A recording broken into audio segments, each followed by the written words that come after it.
2014 কি 15 এরকম হবে। ওই সময় হয় কি, ওনাদের ওই ডেমরাতে যেখানে বাসা ছিল ওখানে ওনারা 2 ভাই ছিলেন। এখন অবশ্য ওনার ছোট একটা বোন আছে 3-4 বছরের, তখন তো এই বোনের জন্ম হয়নি। ওনারা 2 ভাই মা বাবা মিলে ডেমরার একটা বাসায় ছিলেন। একদিন হয় কি, হঠাৎ করে কোনো একটা কারণে মা বাবার সাথে ভীষণ ঝগড়া লেগে যায়। ওনার মা তো রেগে একাকার, 2 ছেলেকে নিয়ে ঘর থেকে বের হয়ে চলে আসেন। বের হয়ে উনি চিন্তা করলেন যে উনি এই বাড়িতে থাকবেনই না, নতুন একটা বাসা ভাড়া নেবেন। ওই সময় উনি আশেপাশে বাসা খুঁজতে লাগলেন, খুঁজতে খুঁজতে একটা বাসা পেয়েও যান। ওই বাসাটা ছিল অর্ধেক দোতলার মতো। সেটা কেমন, অনেক সময় আমরা দেখি পাশাপাশি অনেকগুলো রুম, এরকম আমরা ঢাকা শহরে কিন্তু দেখি এক একটা রুমে এক একটা পরিবার থাকে। দেখা যাচ্ছে যে এই পরিবারগুলোর জন্য কমন কিছু চুলা থাকে যেখানে তারা রান্না করেন, কমন ওয়াশরুম থাকে। এরকমটা হলেও ওনারা যেই রুমটা নিয়েছিলেন ওই রুমটা মূলত এমন একটা জায়গায়, এটা বেশ সেপারেটই বলা চলে। তুলনামূলক অনেক অল্প টাকায় বাড়িওয়ালি ভদ্রমহিলা এই বাসাটা ভাড়া দিয়ে দেন, কারণ ওনার স্বামী ছিল না, সন্তানও ছিল না, মারা গিয়েছিল। খুব অল্প টাকায় বাসা ভাড়া পেয়ে যান। ওনার মা তো খুশি, যাকে এবার সন্তানদেরকে নিয়ে এখানে থাকুক উনি, আর ওনার স্বামী মানে এই রিয়াদ ভাইয়ের বাবা একটু একাকিত্ব ভোগ করুক, কেমন লাগে। ঝগড়াঝাটি করছে, স্বামীর প্রতি খুব ক্ষিপ্ত, এই জন্য চলে আসছে এইভাবে। এদিকে রিয়াদ ভাইয়ের বাবা তো তাদেরকে খুঁজছেন, কোথায় গেল কোথায় গেল, আশেপাশে মানুষদের কাছে জিজ্ঞেস করছেন, আত্মীয় স্বজনদের কাছে জিজ্ঞেস করছেন, কেউ কিছু বলছেন না। তো ওখানে তো ওনারা উঠেছেন। এদিকে হয় কি, রিয়াদ ভাইয়ের যিনি মেজো মামা, তিনি কিন্তু বিষয়টা জানতেন। এই বাসা খোঁজার জন্য তিনিও কিছুটা সহযোগিতা করেছিলেন ওই সময়। প্রথম রাত্রে ঠিকঠাক মতোই ওনারা ছিলেন। গভীর রাত্রে হঠাৎ করে, মানে পরের দিনের কথা, গভীর রাত্রে হঠাৎ করে ওনাদের দরজায় ঠক ঠক ঠক ঠক শব্দ। প্রথমে চিন্তা করেছিলেন যে এটা হয়তোবা এই রিয়াদ ভাইয়ের বাবা এসেছেন, এটা আসতেই পারে, খোঁজখবর নিয়ে তো জানতেই পারে যে আসলে কেউ একজন নতুন এই বাসায় এসেছে, এরা কারা, সন্তানাদি নিয়ে আসছে, নিশ্চয়ই তার ওয়াইফ, খোঁজখবর নিয়ে তো আসতেই পারেন। ঠক ঠক ঠক ঠক করছে কিন্তু কোনো শব্দ করছে না। রিয়াদ ভাইয়ের আম্মার ঘুম ভেঙে গেছে, রিয়াদ ভাইয়ের ভাইয়েরও ঘুম ভেঙে গেছে, রিয়াদ ভাইয়েরও ঘুম ভেঙে গেছে এই ঠক ঠক শব্দ শুনে। রিয়াদ ভাই ছোট মানুষ ছিলেন, উনি ওনার আম্মুকে বলছেন যে আম্মু মনে হয় আব্বা আসছে। তখন রিয়াদ ভাইয়ের আম্মা কিছুটা চিন্তা করেন যে এত রাতের বেলা তার যদি আসতেই হয় ডাক তো দেবে, রিয়াদের নাম ধরে ডাক দেবে, তার বড় ভাইয়ের নাম ধরে ডাক দেবে। এইভাবে ঠক ঠক করার তো কথা না, কারণ এই বাসাটা তো নতুন। উনি বিষয়টা চিন্তা করেন এবং চুপ করে থাকেন। আবারও ঠক ঠক হয়, ঠক ঠক হয়, উনি খোলেন না। ওই রাতটা ওভাবেই পার হয়ে যায়। পরের দিন রিয়াদ ভাইয়ের মেজো মামা আসছেন। মেজো মামা আসেন, গল্পগুজব হচ্ছে, সারাদিন এভাবেই চলে যায়। মেজো মামা কিন্তু ওই এলাকাতেই থাকতেন। সন্ধ্যা পার হয়ে গেছে, রাতের বেলা মেজো মামা আর রিয়াদ ভাইয়ের বড় ভাই, ওনারা দুজন বাড়ির বারান্দার সাইডে বসে গল্পগুজব করছেন। অনেক রাতি হয়ে গেছে তখন, রাত আনুমানিক 12টারও বেশি বাজে আর কি। তো ওইখানে একটা খুব চিকন সিঁড়ি রয়েছে। পুরান ঢাকা এই ধরনের সিঁড়িগুলো দেখা যায়, অনেক চিকন সিঁড়ি, বেশ খারাপ টাইপের সিমেন্টের সিঁড়ি আর কি। ওখানে ছাদে যাওয়ার জন্য ওরকম একটা সিঁড়ি ছিল। আর ওইখানে যে ছাদের অংশটা ছিল, ওই ছাদের অংশে একটা ওয়াশরুম ছিল। এই ওয়াশরুমটা আবার এই রিয়াদ ভাইয়েরা ওনারা ব্যবহার করতেন। আর নিচে যে পরিবাররা ছিল তাদের জন্য নিচে ব্যবস্থা ছিল। তো হয়েছে কি যে রিয়াদ ভাইয়ের যিনি ভাই, ওই ভাই ওয়াশরুমে যাওয়ার জন্য উপরে উঠেছেন। তো উপরে ওঠার পর ওনার কাছে বেশ অস্বাভাবিক লাগে প্রথমেই, যে কেমন যেন একটা অস্বস্তি ভাব তার কাছে বোধ হচ্ছিল। হঠাৎ করেই উনি একটা আওয়াজ শুনতে পান আওয়াজটা এমন যে নূপুর পরে কেউ নাচছে। প্রথম দিকে চিন্তা করেছিলেন এটা ওনার মনের ভুল, কিন্তু একটু পরেই বুঝতে পারলেন যে আসলে কেউ নূপুর পায়ে ওখানে নাচছে, কিন্তু নাচার জন্য যতটুকু স্পেস ওখানে দরকার এতটা কিন্তু নেই। ওখানে ছাদের মতো যে অংশটা রয়েছে তার উপরে পানির ট্যাঙ্ক বা এই জিনিসগুলো আসলে রাখার বন্দোবস্ত করা হয়েছিল। ওখানে যে কেউ নাচবে বা উঠবে নাচানাচি করার জন্য ওই রকমের অবস্থা কিন্তু ওই জায়গাটাতে ছিল না। উনি পরবর্তীতে ভয় পান, দ্রুত ঘরে চলে আসেন। এদিকে হয় কি, পরের দিন রিয়াদ ভাইয়ের বাবা তো খোঁজ পেয়ে গেছেন যে ওনারা কোথায় আছেন। উনি চলে আসছেন, আসার পরেও রিয়াদ ভাইয়ের মায়ের সাথে কিঞ্চিত ঝগড়াঝাটি হয়ে আবার মিলতাল হয়ে যায় আর কি, সব কিছু স্বাভাবিক হয়ে যায়। তো রিয়াদ ভাইয়ের বাবা উনি ওই রাত্রে ওই বাড়িতেই ছিলেন। উনি তারপর রিয়াদ ভাইয়ের আম্মা, রিয়াদ ভাইয়ের বড় ভাই, ওনারাও সবাই মিলে এই নূপুর পায়ের আওয়াজ কিন্তু শুনেছিলেন। এবার আসি রিয়াদ ভাইয়ের সাথে কি হয়েছিল। রিয়াদ ভাই তো ওই সময় ছোট মানুষ, উনি তো অত কিছু বুঝতেন না যে আসলে ঘটনাগুলা কি। এর পরের দিন হয় কি, রিয়াদ ভাই ওয়াশরুমে যাবেন রাতের বেলা। তো রাতের বেলা ওয়াশরুমে যাবেন, রাতটা যে তখন অনেক রাত এটাও আসলে বলা যাবে না। ঢাকা শহরের রাত বলতে চারদিকে আলো আছে, শব্দ হচ্ছে, গভীর রাত পর্যন্ত এরকম চলতে থাকে বা যানবাহন চলতে থাকে ওই দিক দিয়ে। এটা আহামরি রাত বলা চলে না ঢাকা শহরের প্রেক্ষাপটে। তো উনি ওয়াশরুমে যাওয়ার জন্য বের হয়েছেন। ওয়াশরুমে যখন উনি ঢুকবেন হঠাৎ করে দেখেন ওয়াশরুমের পাশে 3-4 বছর একটা বাচ্চা মেয়ে। এই বাচ্চা মেয়েটা মনে হচ্ছে ওখানে খেলছিল, আর রিয়াদ ভাইকে দেখে সে খিলখিল করে হেসে দিচ্ছে। রিয়াদ ভাই চিন্তা করেছেন যে এখানে আরও যারা ভাড়া নিয়েছেন, যে পরিবারগুলো ওই রুমগুলোতে যেই পরিবারগুলো থাকে, হয়তো বা ওই পরিবারেরই কোনো মেয়ে এখানে চলে আসছে। তো রিয়াদ ভাই ছোট মানুষ, উনি বলতে চাই তুমি এখানে কি করো, এই ওয়াশরুমটা তো আমরা ব্যবহার করি আমাদের, তোমরা ওই দিকটাতে যাও। তো এইটা যখন বলেছে, এরপর ওই মেয়েটা কীভাবে যেন খিলখিল খিলখিল করে হাসছে, বাচ্চারা যেভাবে হাসে না ওইভাবে হাসছে। একটা সময় এসে রিয়াদ ভাই ভয় পেয়ে যান, উনি দ্রুত ওখান থেকে চলে আসেন। আসার পর ঘরে বলেন যে এই অবস্থা, ওইখানে একটা বাচ্চা মেয়ে হাসাহাসি করছে। ওনারা যখন ঘর থেকে বের হয়েছেন সবাই মিলে, তখন ওখানে কাউকে দেখেন নাই। আর এই যে নূপুর পায়ের শব্দগুলো, এই শব্দগুলো কিন্তু ওনারা কন্টিনিউ পেয়ে যাচ্ছিলেন। বিষয়টা যে স্বাভাবিক না এটা রিয়াদ ভাইয়ের বাবাও বুঝতে পেরেছিলেন, রিয়াদ ভাইয়ের মাও বুঝতে পেরেছিলেন, রিয়াদ ভাইয়ের বড় ভাই উনি তো কিছুটা ফেস করেছেন, রিয়াদ ভাইও ফেস করেছেন। ওনাদের মনে সন্দেহ লাগে যে আচ্ছা এই ঘরটা তো কম দামে ভাড়া দিয়ে দিল কেন এই বাড়িওয়ালি, বিষয়টা তো সন্দেহজনক। এরপর বাড়িওয়ালিকে রিয়াদ ভাইয়ের মা বাবা খুব করে ধরেছেন যে আচ্ছা এখানে কি কোনো সমস্যা আছে।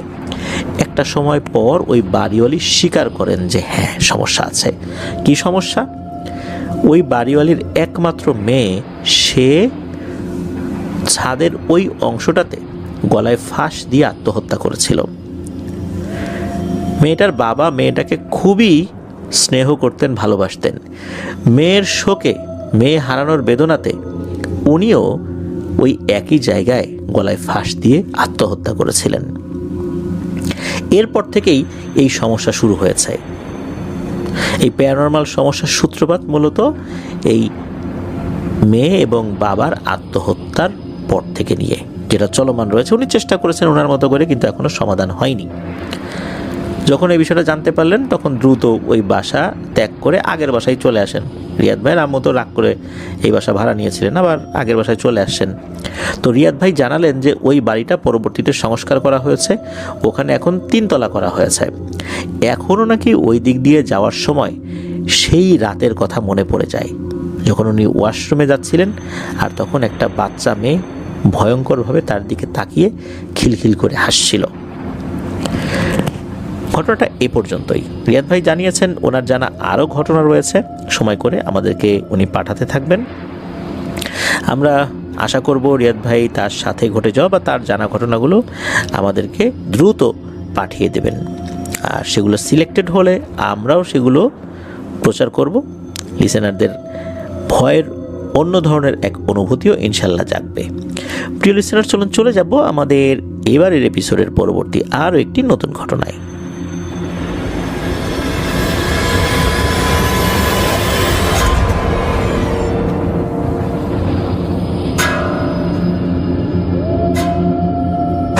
আবারও স্বাগতম জানাচ্ছি প্রিয় লিসেনার্স আমাদের শনির রাতের 42তম আয়োজনের নতুন আরও একটি ঘটনায়। এখন যার ঘটনা আপনাদের সাথে শেয়ার করব তার নাম সঙ্গত কারণে বলতে পারছি না। উনি রাজবাড়ির একটি রিনাউন্ড মসজিদের পেশ ইমাম এবং খতিব। ওনার অসংখ্য ভক্ত অনুরাগী রয়েছেন, অনেকেই তাকে চেনেন। ঘটনাটি উনি ওনার মসজিদের মুয়াজ্জিন সাহেবের কাছ থেকে সংগ্রহ করেছেন। উনি চান না ওনার নাম এবং মুয়াজ্জিন সাহেবের নামটা আমরা বলি।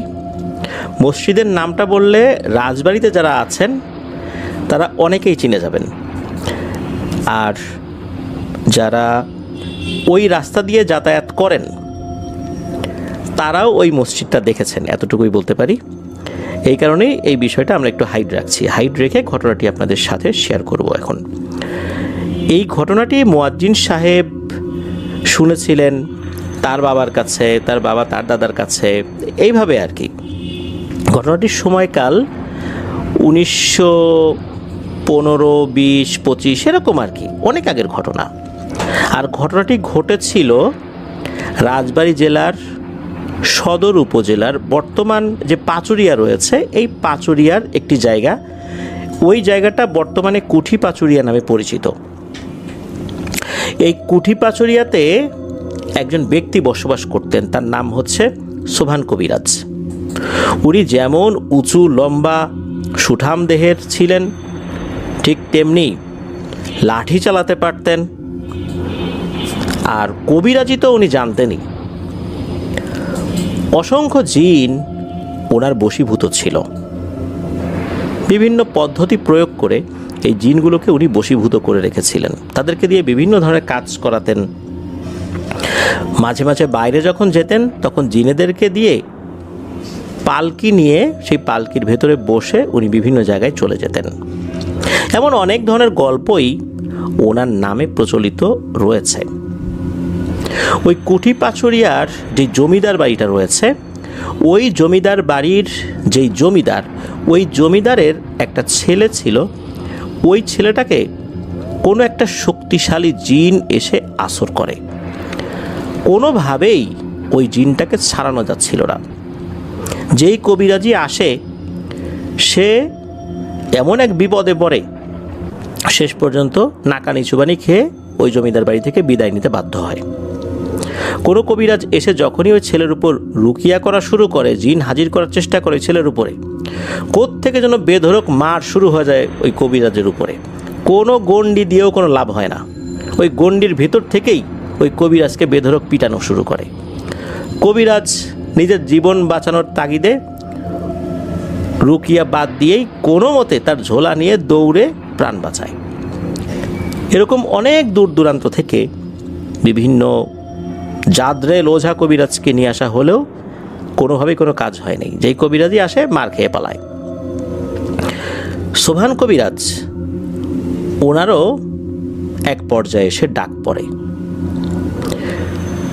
ওইখানকার যে জমিদার, তার কাছে যে সমস্ত প্রভাবশালী ব্যক্তির আসা যাওয়া করে, তারা তাদের জানা বিভিন্ন ব্যক্তিদের সম্পর্কে জানাচ্ছিলেন, কিন্তু এলাকাতেই যে এরকম একজন কবিরাজ আছে এই বিষয়টা সোবহান কবিরাজের কথা আর কি জমিদার ওইভাবে জানতেন না। জানলেও তেমন একটা আমলে নেন নাই।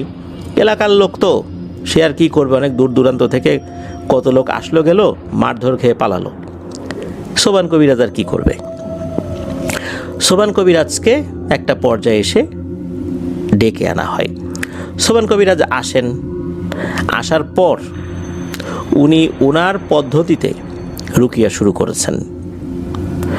রুকিয়া শুরু করার অল্প কিছুক্ষণের মধ্যেই প্রথমবারের মতো ওই ছেলের উপরে ওই জিনটা এসে হাজির হয়। ওই জিনটা হাজির হওয়ার পর ওই সোভান কবিরাজকে বলছে যে, সোভান, তোর সাহসে আমি মুগ্ধ।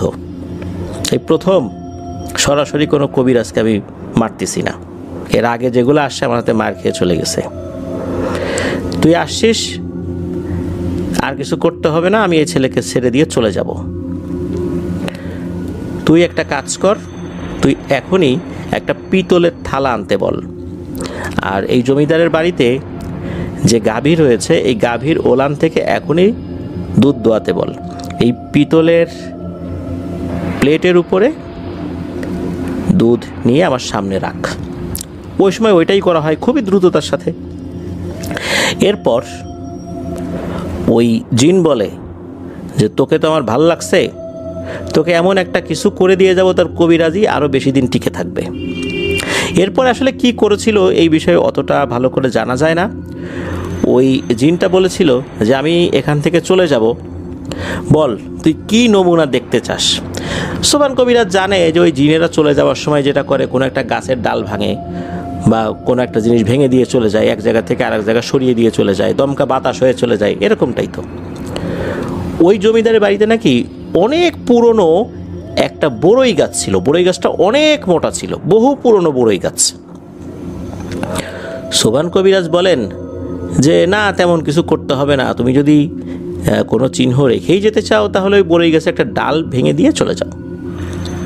তখন ওই জিনটা বলে, যা, তোর কথাই রাখবো। এই বলার পরপরই ওই ছেলেটা সেন্সলেস হয়ে পড়ে যায়। হঠাৎ করে কর্মর কর্মর আওয়াজ শুরু হয়ে যায়। সেটা হচ্ছে ওই বড়ই গাছের ওই দিকটা থেকেই ওই আওয়াজ আসছে। সবাই ওই বড়ই গাছের দিকে যখন তাকিয়েছে সবাই আতঙ্কিত হয়ে যায়। দেখে ওই বড়ই গাছটা মনে হচ্ছে নিজে থেকেই মোচড়াচ্ছে, তার শিকড়গুলো একটা একটা করে মাটির থেকে উঠে যাচ্ছে। কোনো একটা গাছ যদি মুচড়িয়ে শিকড় সহ তুলে ফেলার প্রক্রিয়া করা হয়, ঠিক ওই রকমভাবে মনে হচ্ছে ওই বিশাল বড় শক্তিশালী এই বড়ই গাছকে কেউ মোচড়াচ্ছে। আর ওই কারণেই শিকড়গুলো একটা একটা করে টাস টাস করে মাটি থেকে সরে যাচ্ছে। সবার চোখের সামনে এটা হলো। ওই গাছটা মুহূর্তের মধ্যে মাটি থেকে আলাদা হয়ে শূন্যে উঠে গেল। শূন্যে ওঠার পর ওই গাছটা জমিদারের যেই মেইন গেটটা ছিল, বাড়ির যেই সদর দরজা, ওই দরজার সামনে গিয়ে ধপাস করে পড়লো। মানে শূন্যে উঠে গিয়ে ধপাস করে ওইখানটাতে পড়েছে। সবাই এটা দেখে মারাত্মক ভয় পেয়ে যান। যখন হঠাৎ করে এই ঘটনা ঘটেছে তখন ওই গাছের আশেপাশেও কিছু মানুষজন ছিল, তারা তো সরে এসেছিল, কিন্তু যখন ধপাস করে ওই দরজার সামনে গিয়ে পড়ে ওইখানে কিছু মানুষজন ছিল। মারা কেউ যায় নাই, তবে কয়েকজন লোক আহত হয়েছিল। ওই গাছটা নাকি 2 দিন লেগেছিল খালি কেটে কেটে ওই রাস্তাটা ক্লিয়ার করার জন্য। তাহলে কত মোটা বড়ই গাছ ছিল! এরকম বড়ই গাছ এখন তো সচরাচর দেখাই যায় না। জিনটা একটা ডাল ভাঙার কথা বললেও পুরো গাছটাই একদম উপড়িয়ে ফেলে। এতেই সে একটা প্রমাণ রেখে যায় সে কতটা শক্তিশালী। এরপরে নাকি আর একটা ঘটনা ঘটেছিল, অনেক ঘটনাই ছিল। তার মধ্যে একটা বিষয় হলো যে সোভান কবিরাজের বাড়িতে ডাকাত পড়েছিল। একটা সময় পদ্মা নদীর ওই দিকটা দিয়ে অনেক ডাকাত ট্রলার যোগে বা নৌকা যোগে আসতো। ওই সময় তো এরকম ইঞ্জিন চালিত ট্রলার ছিল না, বড় বড় নৌকা থাকতো, গয়না নৌকা থাকতো। এরকম নৌকায় করে অনেকেই ডাকাতি করতে আসতো। এখন যে পদ্মা নদী, এটা তো অনেকটাই দূরে সরে গেছে। তখন তো এতটা দূরে ছিল না, কাছাকাছি ছিল। উত্তাল পদ্মা নদী ছিল, অনেক ডাকাতি হতো ওই সাইডটা দিয়ে। একবার হয় কি, এই সোভান কবিরাজের বাড়িতে ডাকাত পড়ে। ডাকাত পড়ার পর ওই পরিবারেরই এক সদস্যকে একটা ডাকাত আঘাত করে বসে। তখনই সে চিৎকার করে বলে ওঠে যে, সোভান কবিরাজের মতো লোক থাকতে তোরা ডাকাতরা আমাদেরকে আঘাত করার সাহস পাইলি। এটা চিৎকার করে বলার পরপরই সোভান কবিরাজ এটা শুনতে পেরেছে। ডাকাতটা এমনভাবে আসে, সোভান কবিরাজ তখন ঘুমন্ত ছিল, সে টের পাই নাই। তখন যখন এটা শুনেছে, সোভান কবিরাজ একটা লাঠি নিয়ে এমনভাবে আক্রমণ করে ওই 20-25 জন ডাকাতের উপরে। মুহূর্তের মধ্যে এই 20-25 জন ডাকাত একদম ধরাশায়ী হয়ে যায়, অনেক গুরুতর আহত হয়। কোনো রকমে প্রাণ নিয়ে তারা পালাতে পেরেছিল এখান থেকে। এবার আসি সোভান কবিরাজের একদম অন্তিম মুহূর্তের ঘটনায়। সোভান কবিরাজ কিন্তু এই যে পালকিতে করে এক জায়গা থেকে আরেক জায়গায় আসা যাওয়া করতো, জিনেরা এটা নিয়ে যেত। একবার এরকম একটা ঘটনা শোনা যায়, এটা লোকমুখেই দীর্ঘ সময় ধরে এই জিনিসটা চলে আসছে। সেটা হচ্ছে যে লোকজন বলে যে সোবান কবিরাজ একবার পালকিতে করে বাইরে বের হয়েছেন, হঠাৎ করেই নাকি একটা পাখি তার সামনে দিয়ে উড়ে চলে যায়, আর এতে করে সোবান কবিরাজ কিছুটা ভয় পেয়ে যান। অনেক সময় চমকে ওঠে না কিছু মানুষ, হঠাৎ করে সামনে কিছু চলে আসলে ওরকম করে চমকে ওঠেন।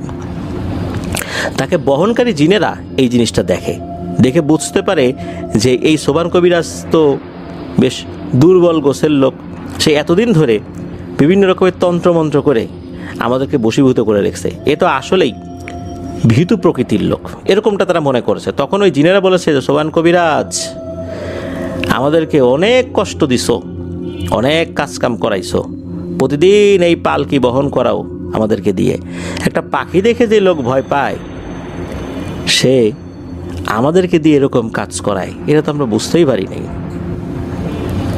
তোমার সাথে আজকে আমাদের সম্পর্ক শেষ, এটা বলেই নাকি তাকে ওই পালকির ভিতর থেকে টেনে নামানোর পর মাটির উপর দাঁড় করিয়েছে। সোবান কবিরাজ ফিল করে যে সে আস্তে আস্তে মাটির দিকে ঢুকে যাচ্ছে, মানে মাটির ভেতরে ঢুকে যাচ্ছে, ঢুকতে ঢুকতে প্রায় কোমর পর্যন্ত ঢুকে যায়। এরপরে সোবান কবিরাজের উপর কিছু নির্যাতন করেছিল জিনেরা, তবে প্রাণে মারেনি। এরপর জিনেরা চলে যায়, সোবান কবিরাজ অজ্ঞান অবস্থাতে ওইভাবেই পড়েছিল, কোমর পর্যন্ত মাটির নিচে পোতা অবস্থায়। সকালবেলা লোকজন সোবান কবিরাজকে এই অবস্থায় দেখে, সেখান থেকে উদ্ধার করা হয়। পরবর্তীতে সোবান কবিরাজ সব কথা খুলে বলেন যে এই ঘটনা ঘটেছিল। এই ঘটনার 3 দিনের মাথায় সোবান কবিরাজ অসুস্থ হয়ে মারা যান। এর মাধ্যম দিয়েই সোবান কবিরাজের ঘটনার সমাপ্তি ঘটে। রাজবাড়ির পাচুরিয়া এলাকায় সোবান কবিরাজের নাম এখনও অনেকেই মুখে উচ্চারণ করেন যে এরকম একজন ব্যক্তি একটা সময় ওই এলাকাতে ছিল। 100 বছরেরও বেশি সময় পার হয়ে গেছে, সোবান কবিরাজ এই পৃথিবী থেকে বিদায় নিয়েছেন। এখনও ময় মুরব্বীদের মুখে তার কথা শোনা যায়। এমন একটি ঘটনাই আমাদেরকে পাঠিয়েছেন। ধন্যবাদ জানাচ্ছি যিনি আমাদেরকে ঘটনা পাঠিয়েছেন। আশা করছি আপনার কাছ থেকে আরও কিছু ঘটনা ইনশাল্লাহ আমরা পাবো। প্রিয় লিসেনার্স, চলুন চলে যাব আমাদের এবারের শনি রাতের 42তম আয়োজনের তৃতীয় এবং শেষ ঘটনায়।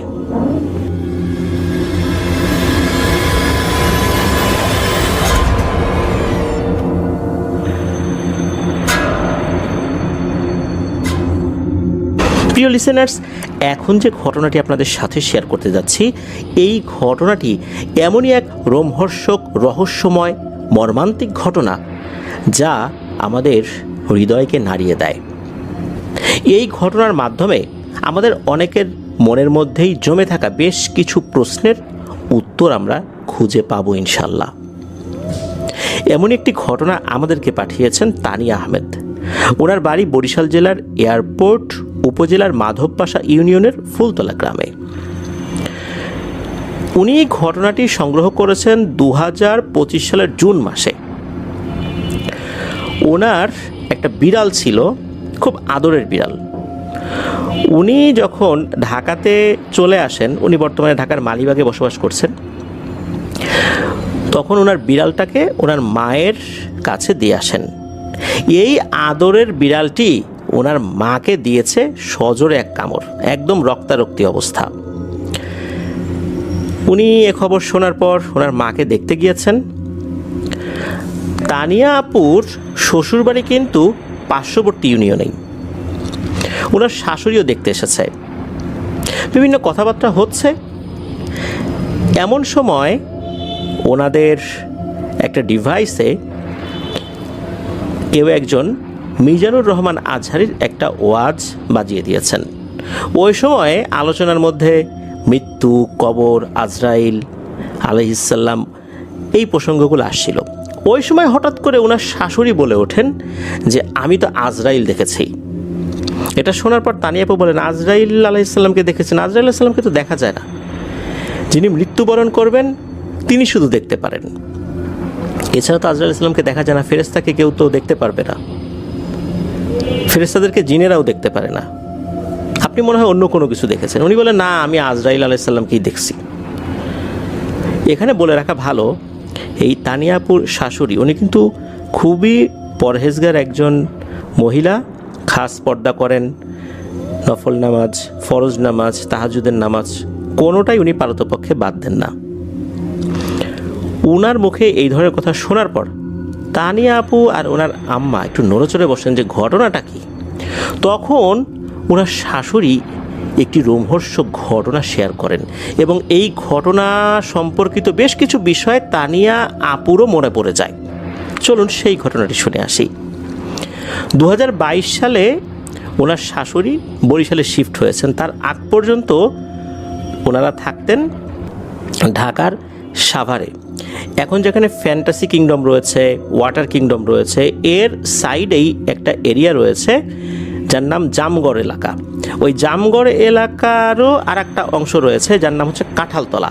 এই কাঁঠালতলাতে একটি বাড়ি রয়েছে, যেই বাড়িটার নাম হচ্ছে হাশেম টাওয়ার। এই হাশেম টাওয়ারেই ওনারা থাকতেন।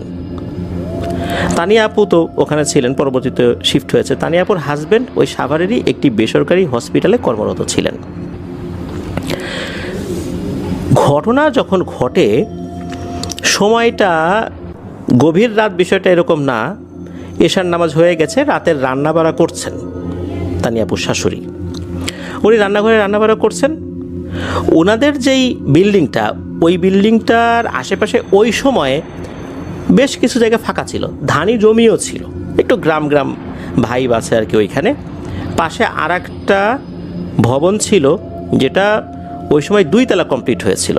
নিচতলাতে ভাড়াটিয়ারা ছিল, মানে ভাড়া দেওয়া হয়েছিল, আর দোতলাতে বাড়িওয়ালা নিজের পরিবার নিয়েই থাকতেন, আর উপরের দিকে কাজ চলছিল, মানে আন্ডার কনস্ট্রাকশন ছিল আর কি ওই বিল্ডিংটার কাজ।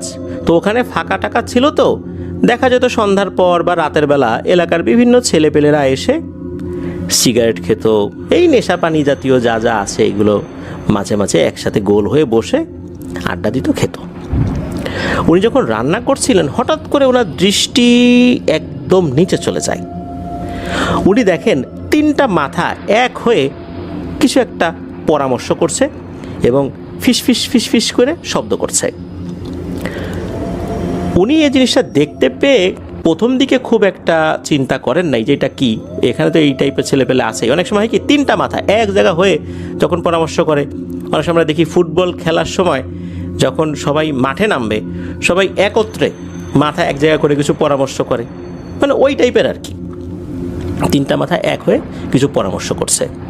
উনি চিন্তা করেন 3টা ছেলেপেলে মনে হয় এখানে আসছে, তারাই কোনো বিষয়ের আলোচনা করছে।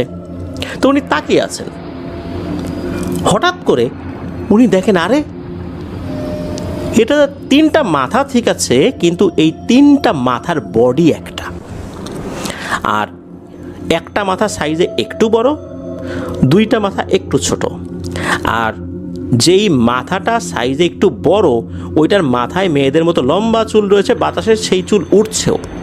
তবে তাদের চেহারাটা ওইভাবে তখনও ভালো করে দেখতে পান নাই, একদম স্পষ্ট দেখতে পান নাই, কারণ বিল্ডিংটা ওই সময় ওই যে হাশেম টাওয়ার যেটা, ওটা 7 তলা হলেও ওনারা তো 7 তলায় থাকতেন না, ওনারা আরও নিচের দিকে থাকতেন। তো নিচের ওই সাইডটাতে অন্ধকার আছে, আবার আবসা আলো আছে, তাতে চেহারা স্পষ্টভাবে বোঝা যাচ্ছে না, আর পেছন দিকে ঘুরে আছে আর কি। তখনও উনি খুব অবাক দৃষ্টিতে এটা দেখছেন, এটা যে ভয়ঙ্কর কোনো কিছু হতে পারে এটা আসলে ওনার মাথার ভিতর তখন কাজ করছে না। উনি এক দৃষ্টিতে রান্না থামিয়ে দিয়ে উনি এক দৃষ্টিতে ওই জিনিসটা দেখছেন, আর ওই জিনিসটাও কিন্তু বুঝতে পারছে না যে এই তানিয়া আপুর শাশুড়ি উনি এটা দেখছেন। এই জিনিসটা কি করলো, এরপরে ঘুরে একদম 7 তলার দিকে তাকিয়েছে। তখন এই তানিয়া আপুর শাশুড়ি দেখেন যে এদের চোখগুলো অন্যরকম বলতে কেমন, গোল এনার্জি বাল্ব যেগুলো রয়েছে সেগুলোর দিকে তাকালে আমরা কেমন দেখতে পাই, জল করছে, আলো ছড়াচ্ছে। অতটা আলো না ছড়ালেও মনে হচ্ছে জল করছে। এনার্জি বাল্বের মধ্যে কিছু হচ্ছে একদম 0 পাওয়ারের এক ধরনের এনার্জি বাল্ব রয়েছে সাদা, যেগুলো ডিম লাইট হিসাবে কাজ করে। অনেকেই ঘরের যেই ড্রয়িং রুম, ডাইনিং রুম রাতের বেলা লাইট বন্ধ রেখে এই 0 পাওয়ারের এনার্জি বাল্বগুলো জ্বালিয়ে রাখেন। তো এইটার যেরকম আলো মনে হচ্ছে ওই রকমের আলো, চেহারা ভালো বোঝা যাচ্ছে না, তবে মানুষের মতো ফেস এটা বোঝা যাচ্ছে, তবে মাথা 3টা, 7 তলার দিকে এক দৃষ্টিতে তাকিয়ে আছে। এরপর কি করলো, একদম সাঁ করে উপরে উঠে চলে গেল, শূন্যে ভেসে একদম উপরে উঠে চলে গেল। উপরে উঠে চলে যাওয়ার 10 সেকেন্ডের মধ্যেই চিৎকার চেঁচামেচি শুরু হয়ে গেল উপর থেকে। এত জোরে চিৎকার চেঁচামেচি যে আশেপাশের ফ্ল্যাটের লোকজনও বের হয়ে আসলো, কি হয়েছে কি হয়েছে। তখন জানা গেল ওই 7 তলাতে যে চিলে কোঠা ছিল, ওইখানে যে কয়েকটা রুম ছিল, ওখানে 3টা পরিবার বসবাস করতো। এর মধ্যে একটা রুমে বসবাস করতো ওই বিল্ডিংয়েরই কেয়ারটেকারের ভাগিনা তার ওয়াইফ নিয়ে বসবাস করতো। তো চিৎকার চেঁচামেচি যখন হচ্ছে, তখন এই তানিয়াপুর শাশুড়িও ওখানে চলে যান কি হয়েছে দেখার জন্য। উনি গিয়ে একটা বিভৎস দৃশ্য দেখতে পান। উনি দেখতে পান এই যে কেয়ারটেকারের ভাগিনা, সে জানালার পাশেই মৃত অবস্থায় পড়ে আছে, মুখ দিয়ে ফেনা বের হচ্ছে, আর তার ঘাটটা ওই জানালার দিকেই ফেরানো, আর তার চোখ দুটো অনেক বড় বড় করে খোলা ছিল।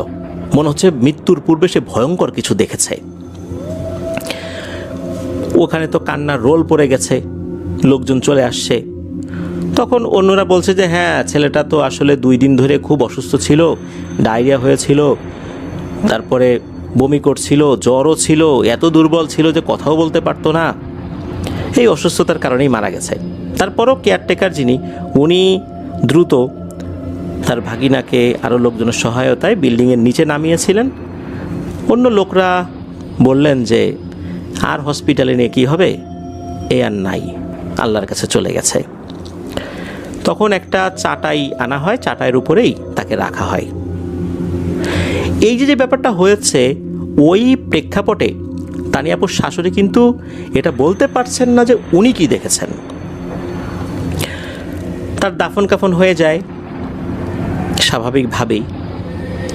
এর কয়েকদিন পর তানিয়াপুর শাশুড়ি উনি ওই মহিলার কাছে যান, যেই মহিলা ওই লোকের ওয়াইফ ছিলেন। তার কাছে গিয়ে জিজ্ঞেস করেন যে আপনার স্বামীর কি অবস্থা ছিল, কেন মারা গেল। তখন উনি জানালেন আর এক ধরনের ভয়ঙ্কর কিছু তথ্য। উনি জানালেন হঠাৎ করেই ওনার স্বামী অসুস্থ হয়ে পড়ে। বিগত কয়েকদিন ধরে হঠাৎ করে তার ডায়রিয়া, বমি, জ্বর, শরীর এত দুর্বল হয়ে পড়েছিল যে উনি নাকি কথাই বলতে পারতেন না। সারাক্ষণ তার ওয়াইফকে পাশে বসে থাকতে বলতেন। যখনই ওনার ওয়াইফ কোনো কাজ করার জন্য, কারণ ঘর বাড়ি গোছাতে হবে, রান্না করতে হবে, অসুস্থ স্বামীর খেদমত করতে হবে, যখনই সরে যাওয়ার চেষ্টা করতেন, তখনই নাকি উনি হাত দিয়ে টেনে ধরতেন, মাথা দিয়ে ইশারা করতেন যেও না যেও না, জানালার দিকে কিছু একটা দেখানোর চেষ্টা করতেন। উনি মনে করতেন যে যেহেতু অসুস্থ হয়ে গেছে, হয়তোবা এই কারণেই এরকম করছে, তারপরও কাজ তো করতে হবে। উনি সরে গেলে ওনার মধ্যে একটা অস্থিরতা লক্ষ্য করা যেত, কিন্তু বলতে পারতেন না, কারণ দুর্বল হয়ে ওনার গলা দিয়ে নাকি কথাই বেরোতে চাইতো না, এতটা দুর্বল হয়েছিলেন উনি। আর রাতের বেলা যেই সময়টাতে উনি মারা গেলেন, তার কিছুক্ষণ আগ পর্যন্ত এই লোকের ওয়াইফ তার পাশেই বসা ছিল। রাতের খাবার তো রান্না করতে হবে। তখন উনি বলেছিলেন যে আরে কিছু হবে না, বসো, আসতেছি। উনি জাস্ট খালি অল্প সময়ের জন্য কোনো একটা খাবার চুলার উপর চড়িয়ে ওনার হাজব্যান্ডের কাছে যখন আসছিলেন, তখনই দেখেন এই অবস্থা। এরপর তো উনি চিৎকার দিয়েছেন।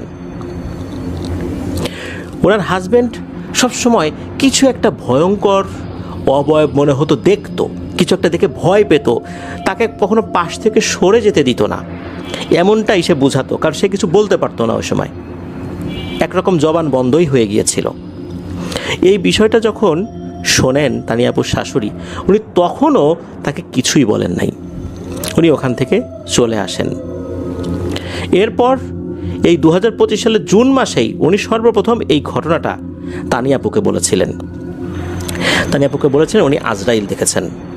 তানিয়াপু বারবার বলেছিলেন যে এটা আজরাইল না, এটা অন্য কিছু, কিন্তু উনি আসলে বিশ্বাসই করতে চান নাই, কারণ ওনার এর পিছনে যুক্তি ছিল যে মৃত্যুর পূর্বে মানুষ তার আমল অনুযায়ী আজরাইলকে ভয়ঙ্কর রূপে দেখে, আবার যার আমল ভালো সে ভালো রূপে দেখে।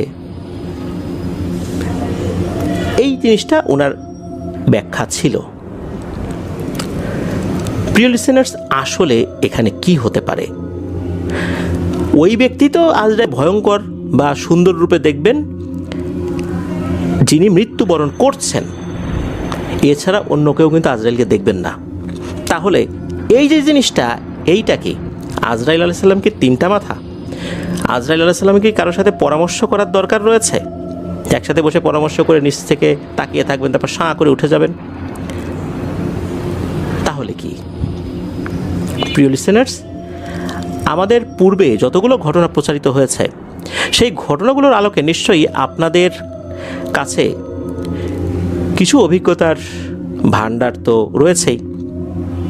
করে নিশ্চিতভাবে বলা না গেলেও এতটুকু অনুমান করা যায়, ওই ব্যক্তির মৃত্যু নিঃসন্দেহে কোনো জিন চালানের কারণে হয়েছে। আর তানিয়া আপুর শাশুড়ি যেটাকে দেখেছেন, এটা পিশাচ শ্রেণীর কোনো একটা জিন, যাকে ওই ব্যক্তির উপর চালান করা হয়েছিল বা বান মারা হয়েছিল। অথবা উনি নিজের অজান্তেই এমন কোনো শক্তিশালী পিশাচ শ্রেণীর জিনের ক্ষতি করে ফেলেছিলেন, যার কারণে সে ক্ষিপ্ত হয়ে তাকে মাত্র কয়েকদিনের মধ্যেই মেরে ফেলেছে। তবে যতটুকু সম্ভাবনা সেটা হচ্ছে তাকে ব্ল্যাক ম্যাজিক করে মেরে ফেলা হয়েছে। কে করেছে এটা তো জানা যায় না। তবে ওই সময় এই হাশেম টাওয়ারে যারা ছিলেন, আশেপাশে ছিলেন, এখনও হয়তো বা কেউ কেউ ঘটনা শুনছেন, ওই প্লেসটার কথা আমরা বলে দিয়েছি এটা কোথায়, তারা অন্তত এই মৃত্যু সম্পর্কে ধারণা পাবেন যে মৃত্যুর ঠিক আগ মুহূর্তে কী হয়েছিল, তানিয়া আপুর শাশুড়ি কী দেখেছিলেন। আর এটা আমরা অবশ্যই বলতে পারি যে এটা আজরাইল ছিল না, এটা কোনো জিন ছিল। কারণ আজরাইল ইসলামকে দেখা যাবে না, যার মৃত্যু হবে তিনি সেটা দেখবেন। আমরা যেটা দেখি বা আমরা যদি কিছু দেখেও থাকি, তাহলে সেটা জিনকে দেখেছি, আজরাইল আলাইহিসসালাম না। ধরুন যে কোনো একজন ব্যক্তি কাউকে হত্যা করলো, আমরা সেই হত্যাকে সচক্ষে দেখলাম যে এই হত্যাকাণ্ডটা, তাহলে কি আমি বলবো যে ওই লোকটা আজরাইল? নিশ্চয়ই না। যেহেতু মানুষকে আমরা সবসময় দেখি আর জিন জাতিকে দেখি না, ওই জিনিসটা যখন হঠাৎ করে দৃশ্যমান হয়ে যায় তখন মনে হতেই পারে এটা আজরাইল, কিন্তু আসলে এটা আজরাইল আলাইহিসসালাম না। অনেক সময় দেখা গিয়েছে যে এই ঘটনাতে এইটাই প্রথম, তা কিন্তু না। আমরা আরও বিভিন্ন ঘটনায় আমরা দেখেছি যে কোনো জিনকে কারো ঘরের মধ্যে ঢুকতে দেখেছে, এরপরে ওই লোকটা মারা গেছে। তাহলে ওইটাই কি আজরাইল? না, এটা নিঃসন্দেহে কোনো জিন ঘটিত ব্যাপার।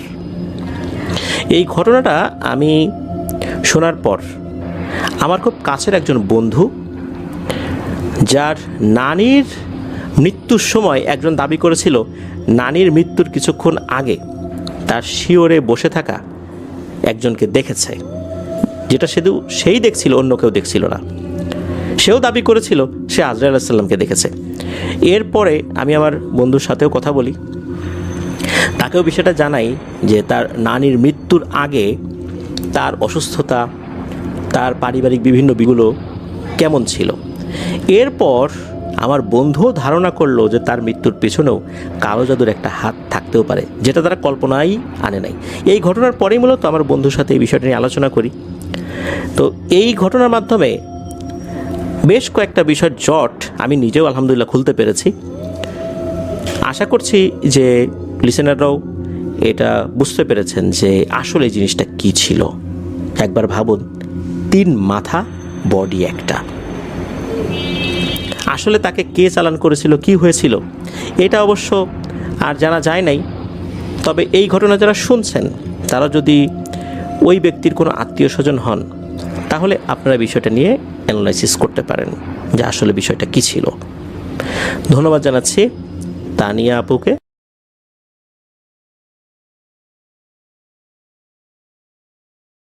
ওনার বাবার মুখ থেকে শুনেছিলেন, আর এই ঘটনাটি ঘটেছিল ওনার বড় চাচার সাথে। ঘটনাটির সময়কাল 1960 থেকে 1965 সালের মধ্যে হয়েছিল। এই যে শাহজাদপুর ট্রাভেলস যে পরিবহন কোম্পানি, এই জেঠু কিন্তু এই শাহজাদপুর ট্রাভেলসে অনেক দিন চাকরি করেছেন, বিশেষ করে স্টাফ হিসেবে সুপারভাইজারি করেছেন। শাহজাদপুর ট্রাভেলস তো আমরা অনেকেই দেখেছি, বিশেষ করে এই রুটে যারা চলাচল করেন, শাহজাদপুর ট্রাভেলসের নাম জানেন না এমন লোক খুঁজে পাওয়া মুশকিল হবে। তো জেঠু এই প্রতিষ্ঠানে দীর্ঘদিন চাকরি করেছিলেন একটা সময়। তো চলুন জানি জেঠুর সাথে কি ঘটেছিল ওই সময়, মানে সেই 1960 থেকে 65 সাল, মানে মুক্তিযুদ্ধেরও আগে।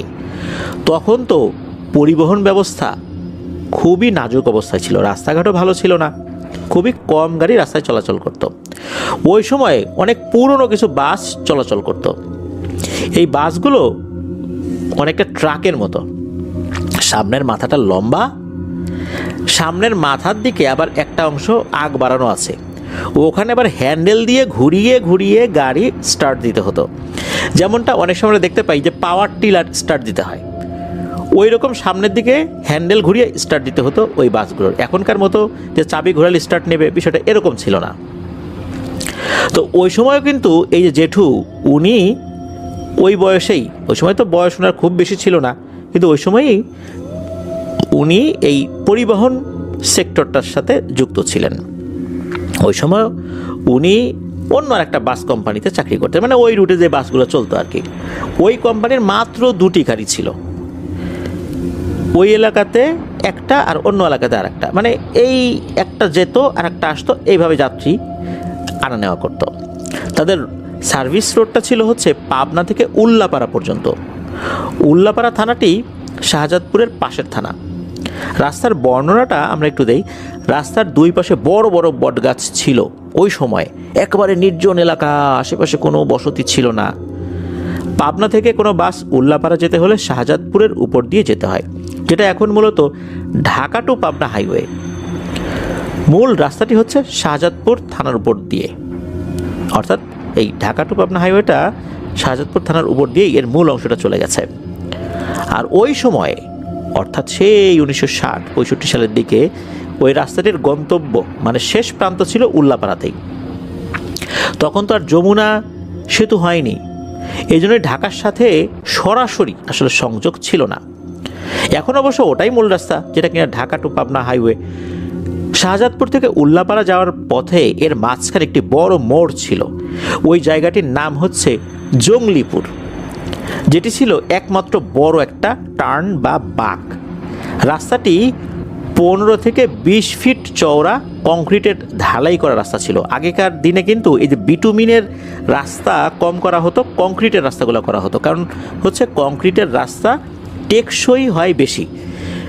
বিটুমিন দিয়ে তৈরি এই পিচ ঢালা রাস্তাগুলোতে যদি বৃষ্টির পানি জমে থাকে তাহলে রাস্তা নষ্ট হয়ে যায়, আবার ভারী যানবাহন চললেও এই রাস্তাগুলো দ্রুত নষ্ট হয়।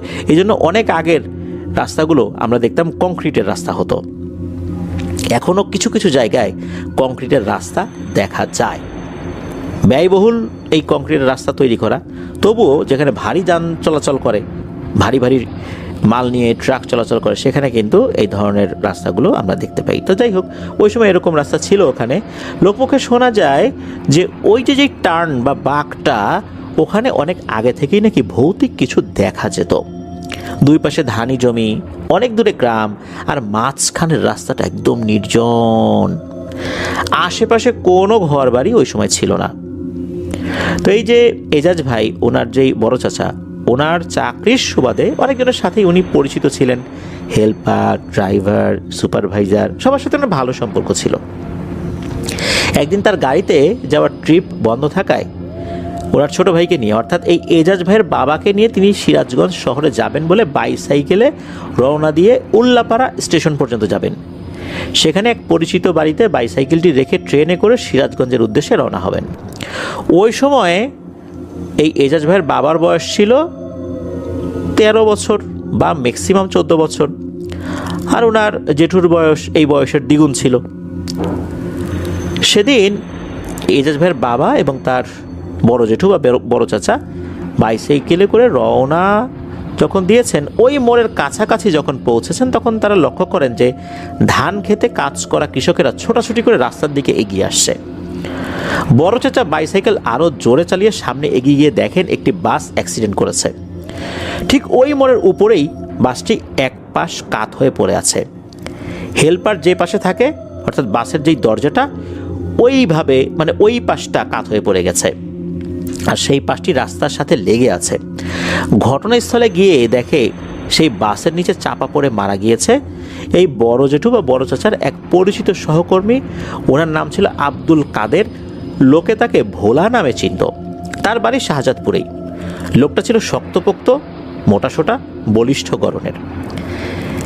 অ্যাক্সিডেন্টে নিহত এই ব্যক্তিকে নাকি 10 থেকে 15 হাত টেনে হিচড়ে নিয়ে গেছে এই বাস। যখন ওই কাত হয়ে পড়ে গেছে তখন ওটার যে গতি ছিল ওই গতিতেই কাত হয়ে এরকম 15 থেকে 20 হাত টেনে হিচড়ে নিয়ে যায়। আর তার বডিটা ওইখানে পড়ে গেছে। তার শরীর ছিন্ন ভিন্ন হয়ে গিয়েছিল। কোনটা হাত কোনটা পা বোঝাই মুশকিল হয়ে গিয়েছিল। তখনও নাকি লোকটির ঠোঁট নড়ছিল, শুধু ঠোঁটের কিছুটা অংশ ও মুখ হালকা চেনা যাচ্ছিল বলে লোকটিকে শনাক্ত করা গিয়েছিল। এছাড়া অন্য জায়গা হলে তার ডেড বডি শনাক্ত করা মুশকিল হয়ে যেত। যেহেতু উনি হেল্পার ছিল, অনেকেই তাকে চিনত। তো বড় জেঠু কিছুটা দূরে গিয়ে এক প্রত্যক্ষদর্শীর কাছে জানতে পারেন বাসটি কিভাবে অ্যাক্সিডেন্ট করলো। বড় জেঠুর ড্রাইভারকে খুঁজে বের করে তিনি সরাসরি কথা বলেন। ড্রাইভার বলেন যে অন্যান্য দিনের মতো আজও এখান দিয়ে যাওয়ার সময় একইভাবে উনি টার্ন নিচ্ছিলেন যেভাবে অন্যান্য সময় উনি নেন। হঠাৎ নাকি ঝড়ের বেগে একটা প্রবল দমকা হাওয়া এসে বাসের একদিকে ধাক্কা দেয়, আর তখনই ড্রাইভার নিয়ন্ত্রণ হারিয়ে ফেলেন। উনি সঙ্গে সঙ্গে লাফ দিয়ে বের হয়ে গেলেও গাড়িটা হেল্পারের পাশের দিকে হেলে যাওয়ার কারণে এই যে ভোলা যিনি হেল্পার উনি গাড়ির নিচে চাপা পড়ে একদম পিষ্ট হয়ে যান। গাড়িতে থাকা আরও কিছু যাত্রী গুরুতর আহত হলেও তারা কেউ মারা যান নাই। বড় জেঠু দুঃখ প্রকাশ করেন, কারণ এই ভোলাকে উনি আগে থেকেই চিনতেন, তার সাথে ভালো সম্পর্ক ছিল। এখন ওখানে তো উনি দেরিও করতে পারছেন না, কারণ ওনাকে ট্রেন ধরতে হবে। এরপর বড় জেঠু এজাজ ভাইয়ের বাবাকে নিয়ে উল্লাপাড়া স্টেশনে পৌঁছান। তারপর সেখানে তার এক পরিচিত বন্ধুর বাড়িতে সাইকেলটি রেখে ট্রেনে করে সিরাজগঞ্জ শহরে চলে যান। তার পরের দিন সিরাজগঞ্জ থেকে ফেরার পথে সাইকেল নিয়ে আসার সময় দেখতে পান অ্যাক্সিডেন্টের যেই প্লেসটা যেখানে ওই বাসটা অ্যাক্সিডেন্ট করেছিল সেখান থেকে প্রায় 500 মিটার দূরে ওই বাসটি রাখা আছে। মানুষজন অনেক কষ্টে সেটিকে সরিয়ে রেখেছিল। সিরাজগঞ্জ থেকে ফিরে এসে একদিন পর তার অফিসে যান, যেই পরিবহন কোম্পানিতে উনি চাকরি করতেন। তো উনি এই কারণে গিয়েছিলেন যে ওনার যে ট্রিপটা ওটা তো বন্ধ ছিল, আবার ডিউটি কবে থেকে ডিউটিতে উনি যাবেন এটা জানার জন্য আর কি। সেখানে গিয়ে দেখতে পান ওই অ্যাক্সিডেন্ট হওয়া বাসটির মালিক নিজেই ওখানে এসেছেন এবং তিনি খুঁজছেন যে এই অ্যাক্সিডেন্টকৃত বাসটিকে পাহারা দেওয়ার জন্য কোনো লোক পাওয়া যায় কিনা। বড় জেঠুকে দেখেই ওই গাড়ির মালিক ম্যানেজারকে বলেন, এই ছেলেটা তো তোমাদের এখানে সুপারভাইজার হিসেবে কাজ করে তাই না, তো ওকে 2-3 দিনের জন্য রাখি না, ও পারবে। প্রথমে বড় জেঠু একথা শোনার পর রাজি হতে চান না, পরে অবশ্য রাজি হয়ে গিয়েছিলেন। ওই সময়ে এই গাড়িটা ছিল 2টা কেবিনে বিভক্ত, একটা মেয়েদের জন্য আর একটা ছেলেদের জন্য। ওই সময়ে এরকম গাড়িগুলো হতো। কেবিনে থাকার জন্য ওখানে স্টাফরা যখন যাত্রী থাকতো না শোবার জন্য বন্দোবস্ত করতে পারত। তো মালিক বলেন যে গাড়িটা অ্যাক্সিডেন্ট হলেও ওই কেবিনের ভেতরে তেমন কোনো ক্ষয়ক্ষতি হয়নি, শোবার জায়গাটা ঠিক আছে, সমস্যা হবে না, 2টা রাতই তো ব্যাপার, তুমি কাজটা করতে পারো। ওখানে আমার মেকানিক রাখা আছে, সকাল থেকে সন্ধ্যা পর্যন্ত ওরা কাজ করছে, আরও 2-1 দিন সময় লাগবে। গাড়ির পার্টসগুলো তো অনেক দূর থেকে আনতে হবে, এই জন্য সময় লাগছে। আর কেউ না থাকলে তো গাড়ির যন্ত্রাংশগুলো অনেকে চুরি করে নিয়ে যেতে পারে এরকম একটা জায়গায়, নির্জন জায়গায়, এই জন্য একটা লোক দরকার। জেঠু রাজি হয়ে যান। উনি প্রথম দিন সন্ধ্যার আগে ওই অ্যাক্সিডেন্ট করা গাড়ির কাছে পৌঁছান। ওখানে গিয়ে মেকানিকদের সঙ্গে কিছু সময় কথা বলেন, গাড়িতে কি কি সমস্যা ছিল, কি কি মেরামত করা হয়েছে, বাকি কি আছে, আরও কি কি পার্টস লাগবে ইত্যাদি।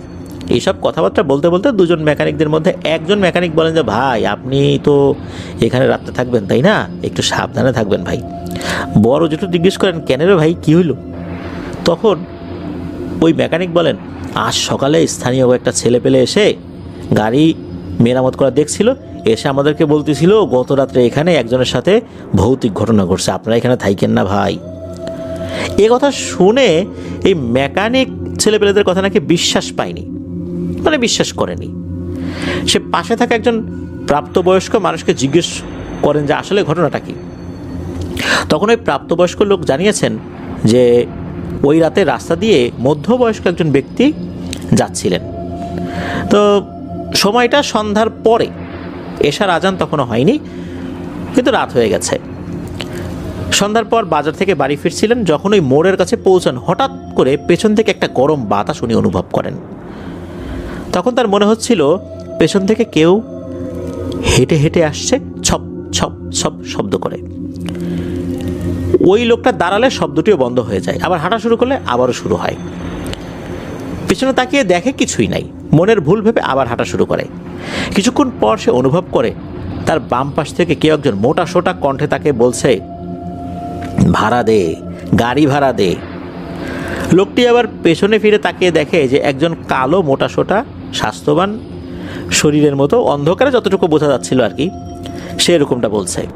এইটা দেখে নাকি ওই লোকটা খুবই ভয় পায়, তারপর নাকি এক দৌড়ে বাড়িতে চলে যাওয়ার সময় বাড়ির গেটের সামনে সেন্সলেস হয়ে পড়ে যায়। লোকটি বাড়িতে ফিরতে দেরি হচ্ছে দেখে বাড়ির লোকজন খুঁজতে বের হওয়ার সময় দেখে গেটের সামনে ওই লোকটা অজ্ঞান হয়েই পড়ে আছে। পরবর্তীতে নাকি ঝাড়ফুঁক করার পর স্বাভাবিকভাবে তার জ্ঞান ফেরে। জ্ঞান ফেরার পর লোকটি সব কিছু খুলে বলেছিল। তো স্থানীয় ওই লোকটি এই মেকানিকের কাছে এই ঘটনা বলে। এখানে একটা কথা বলে রাখা ভালো, যে লোকটি ওই রাত্রে ভয়াবহ ঘটনার শিকার হয়, ওই লোকটি কিন্তু ওই অ্যাক্সিডেন্টের দিন উপস্থিত ছিল। অর্থাৎ ওই গাড়িটা যখন অ্যাক্সিডেন্ট করে সে ওখানে উপস্থিত হয়েছিল, ভোলার লাশও দেখেছিল। আর ভোলার সাথে আগে থেকেই তার টুকটাক পরিচয় ছিল, ওই গাড়িতে সে আসা যাওয়া করতো, ভোলা হেলপারি করতো, ভাড়া কাটতো, সেই হিসাবে পরিচিত ছিল। আর ভোলাকে অনেক মানুষই চিনত। আর এই ধরনের একটা ভয়ঙ্কর লাশ যদি কেউ দেখে, তাকে তো আসলে সহজে ভুলে যাওয়া মুশকিল, তাই না? ওই চিন্তা হয়তো বা তার মাথায় ছিল, এর থেকেও একটা হ্যালুসিনেশন হতে পারে, কিন্তু না, আসলে কি এটা হ্যালুসিনেশন ছিল? কারণ ওই রাস্তায় আগে থেকেই অনেক ধরনের সমস্যা শোনা যেত। হঠাৎ করে কেনই বা ওই দমকা বাতাস এসে লাগলো, আর এত জোরে দমকা বাতাস লাগলো যে গাড়ির ড্রাইভার নিয়ন্ত্রণ হারিয়ে পড়ে গেল। এটা কি স্বাভাবিক?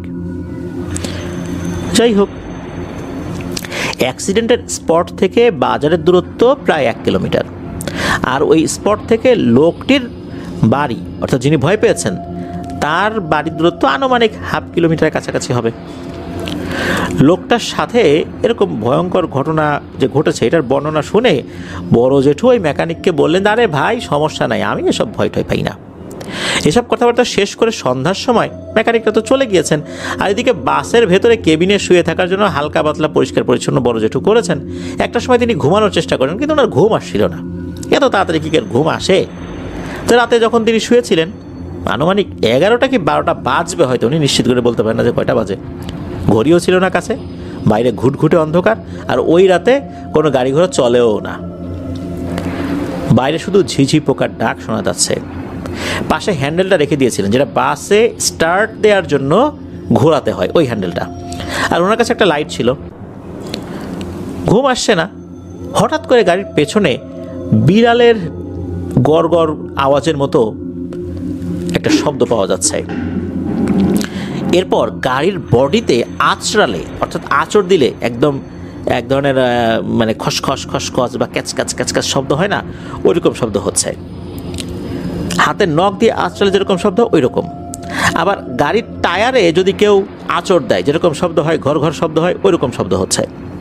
কখনো গাড়ির বডিতে, কখনো গাড়ির টায়ারে।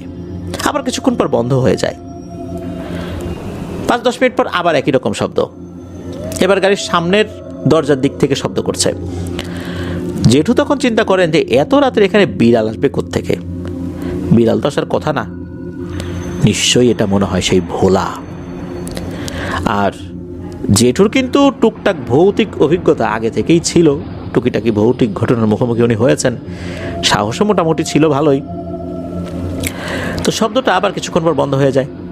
জেঠু এবার একটু সাহস নিয়ে তার পাশে থাকা হ্যান্ডেলটি হাতে নিয়ে আবার ঘুমানোর চেষ্টা করে। আর ভাবেন, যদি ও সারা রাত এভাবে ডিস্টার্ব করে তাহলে তো ঘুমানো যাবে না, সমস্যা হতে পারে। এর কিছুক্ষণ পর তার কানের পাশে, অর্থাৎ যেখানে উনি মাথা রেখেছেন, ওইখানে বাসের বডির যে অংশটা রয়েছে, ওইখানে এসে কেউ একজন মোটা কণ্ঠে গম্ভীর সুরে আওয়াজ দিয়ে বলতে শুরু করে, পানি দে, আমার খুব পিপাসা লেগেছে, আমার গলাটা শুকিয়ে গেল রে, পানি দে পানি দে। এরকম 2-3 বার বলে। আর ঠিক তখনই জেঠু হ্যান্ডেল হাতে চেপে ধরে ধমকে সুরে বলেন, এই কে তুই রে, এখানে চাষটা কি? পানি টানি কিছু নাই, আমাকে ডিস্টার্ব করিস না, আমি এখানে পাহাড়ে দিতে এসেছি, যা চলে যা এখান থেকে, তোর জায়গা যেখানে সেখানে চলে যা, শুধু শুধু আমাকে ডিস্টার্ব করিস না, আমাকে ঘুমাতে দে। জেঠু কিন্তু অনেক সাহস নিয়ে কথাটি বলেছিলেন। এরপর ওই আওয়াজটা থেমে যায়। আনুমানিক 15 থেকে 20 মিনিট পর উনি লাইট হাতে করে আস্তে আস্তে বাসের দরজা খুলে বের হন। এদিকে লাইট দিয়ে চারপাশে ভালো করে দেখেন এবং নিশ্চিত হন যে আশেপাশে কেউ নেই। তারপর হ্যান্ডেলটি বাসের মধ্যে রেখে কোনো রকমের রাস্তা ধরে দৌড় দিয়ে আগানোর সময় সামনে কয়েকটা বাড়িঘর দেখতে পান। অনেকটা পথ চলে আসছেন, 1/2 কিলোমিটার পরে গিয়ে হচ্ছে কিছু কিছু ঘরবাড়ি ছিল ওই সময়। সেখানে একটা বাড়িতে ঢুকে পড়েন। একটা বাড়িতে উঠে বাড়ির লোকজনদেরকে ডাকাডাকি শুরু করেছেন, চিৎকার চেঁচামেচি শুরু করেছেন।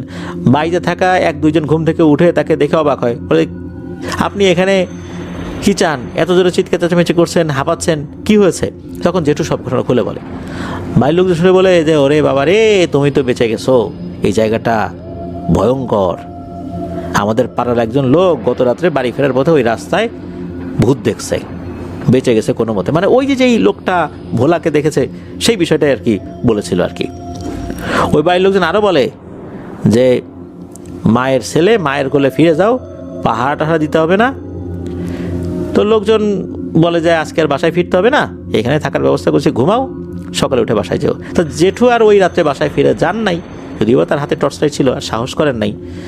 তো সকালবেলা উনি বাড়িতে যান। অবশ্য ওই রাতেই ওনার জ্বরও এসেছিল। বাড়িতে ফেরত আসার পর সব ঘটনা খুলে বলেন সবাইকে। তো জেঠু যখন ওই বাড়িতে এসে ঘটনা বলছিল, তখন জেঠু বলছিলেন যে ভোলা যখন জীবিত ছিল তখন সে বাসে যাত্রীদের কাছে ভাড়া চাইতো, বা ভাড়া যখন তুলতো তখন সে বলতো যে, এই ভাড়া দেন, ভাড়া দেন। অ্যাক্সিডেন্টে মারা যাওয়ার পর জেঠুর রূপ ধরে কোনো একটা পিশাচ একই রকমভাবে ওই মানে ভোলার রূপ ধরে কোনো একটা পিশাচ একই রকমভাবে এসে ওরকমটা করেছে। আর যেহেতু ভোলা জেঠুকে চিনতো, এই কারণেই হয়তোবা তার সাথেও একই রকম আচরণ করেছে, হতে পারে এরকমটাই। তবে জেঠুর কাছে কিন্তু ভাড়া চাইনি, পানি চেয়েছিল। মাঝে মাঝে নাকি ওই হেল্পার ডাকাডাকি করতে করতে যখন ক্লান্ত হয়ে যেত, ভোলা যেই গাড়িতে ডিউটি দিত মাঝে মাঝে ওই গাড়িতেও কিন্তু জেঠুর ডিউটি পড়তো, তখন আবার জেঠুর কাছে পানি চাইতো। এই জন্য হয়তো বা পানি চেয়েছে, এটাও হতে পারে। এখন ওই জায়গায় নাকি অনেক বাড়িঘর হয়েছে, জনবসতি অনেক বেড়েছে, রাস্তা তো আগে থেকে অনেক উন্নত হয়েছে, অনেক চওড়া হয়েছে। বিশেষ করে ওই মোড়ের ওই জায়গা এখন অনেক বেশি চওড়া হয়ে গিয়েছে। তারপরও নাকি ওইখানে এখনও সড়ক দুর্ঘটনা তুলনামূলকভাবে বেশিই হয়। প্রিয় লিসেনার্স, এই যে একটা দমকা বাতাস এসে লাগলো, এটা কি হতে পারে? অনেক জায়গাতেই কিন্তু অনেক ধরনের দুর্ঘটনা ঘটে, কোনো কারণ ছাড়াই দুর্ঘটনা ঘটে।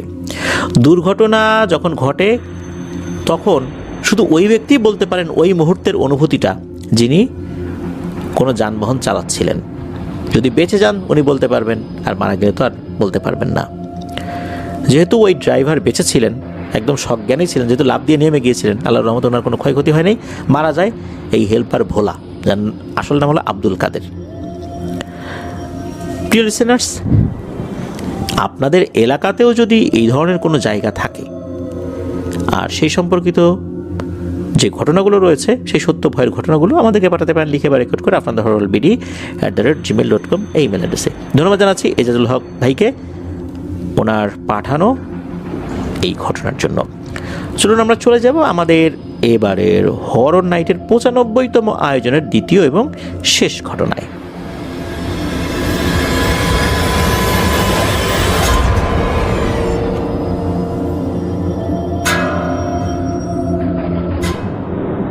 আবারও স্বাগতম জানাচ্ছি প্রিয় লিসেনার্স আমাদের এবারের হরর নাইটের 95তম আয়োজনের দ্বিতীয় এবং শেষ ঘটনায়। এখন যার ঘটনা আপনাদের সাথে শেয়ার করবো, উনি একজন রেমিটেন্স যোদ্ধা ভাই। ওনার নাম সাকিব। উনি বর্তমানে মালয়েশিয়ার পেনাং সিটিতে রয়েছেন। ওনার দেশের বাড়ি গাইবান্ধা জেলার সাঘাটা উপজেলার পদুম শহর গ্রামে। যে ঘটনাটি উনি আমাদের সাথে শেয়ার করেছেন, এই ঘটনাটি ওনার এলাকার অনেকেই জানে। উনি একা জানেন বিষয়টা এরকম না। আর ঘটনাটি যার সঙ্গে ঘটে তিনি এই সাকিব ভাইয়ের দুঃসম্পর্কের মামা হন। সঙ্গত কারণে গ্রামের নামটি উনি শেয়ার করতে চান নাই, শুধু এতটুকু বলেছেন যে সেই মামার বাসা গাইবান্ধা জেলাতেই। ঘটনাটি যখন ঘটে সাল তখন 2009। আর সেই মামার নাম দুলা মিয়া। এই দুলা মিয়া পেশায় একজন ভ্যান গাড়ি চালক ছিলেন। আর ভ্যান চালানোর পাশাপাশি উনি রাতে মাছ ধরার চেষ্টা করতেন। যদিও বা উনি ছোট থেকে মাছ ধরতে ভালোবাসতেন, বড় হয়েও উনি দিনের বেলা ভ্যান চালান আর রাতের বেলা সময় সুযোগ পেলে মাছ ধরার অভ্যাসটা ধরে রেখেছেন। দুলা মিয়ার স্ত্রী এবং 2 সন্তান ছিল। অভাব অনটনের সংসার, ভ্যান চালিয়ে তো তার আর পোষায় না। তাই রাতে মাছ ধরলে মাছ ধরার নেশাটাও মিটলো, আর মাছ পেলে মাছ বিক্রি করত, কিছু মাছ খেত। একদিন দুলা মিয়া রাতে তার স্ত্রীকে বলে যে বাবুলের মা, তার ছেলের নাম ছিল বাবুল, বাবুলের মা তুমি ঘুমিয়ে পড়ো, আমি একটু পরে মাছ ধরতে বেরোবো, আস্তে আস্তে সকাল হবে। তার স্ত্রী বলল আজকে কোথায় মাছ ধরতে যাবে? তখন দুলা মিয়া বলে ওই যে পুবের বিলে। তার স্ত্রী তখন বলে সাবধানে যেও, সাবধানে থেকো। যথারীতি কথাবার্তা শেষ করে দুলা মিয়া তার মাছ ধরার সরঞ্জাম নিয়ে বের হয়ে যায়। টেটা, কারেন্ট জাল, খোলই, 5 ব্যাটারি লাইট নিয়ে বের হয়েছে।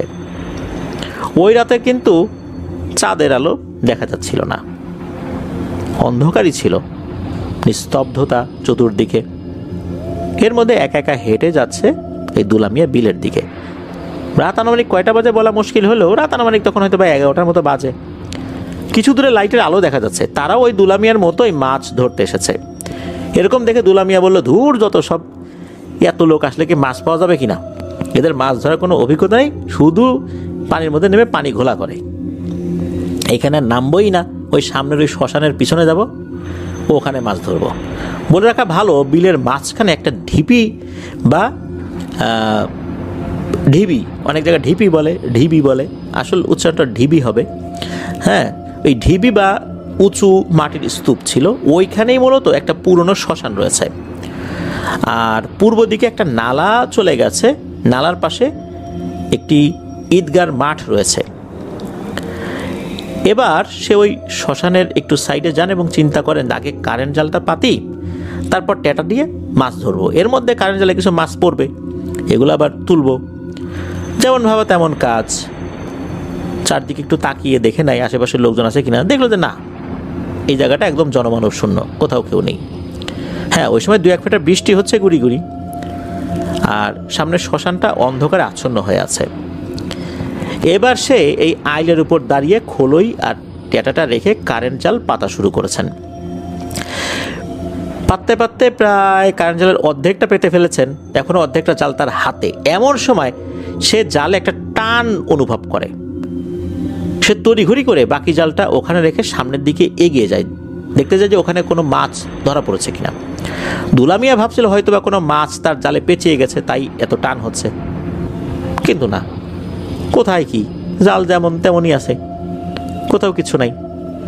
7-5 না ভেবে আবারও বাকি জাল পাতার জন্য সে এগোতে থাকে। কিন্তু আশ্চর্যের বিষয় হচ্ছে এবারও ঠিক একই রকম একটা খুব জোরে টান সে অনুভব করে।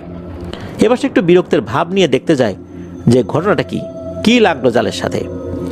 এবারও সে দেখলো যে জালটা আগের মতোই আছে, কোনো মাছও এইখানে ধরা পড়ে নাই।